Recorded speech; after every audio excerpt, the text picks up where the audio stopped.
38 grams, which is accurate, I guess.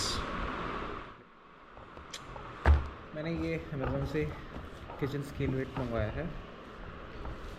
Let's try, देखते हैं कैसा है.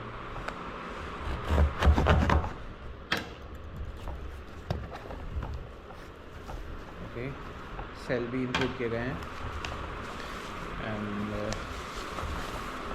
This is the overall product. ठीक है, चलिए सेल लगा के देखते हैं.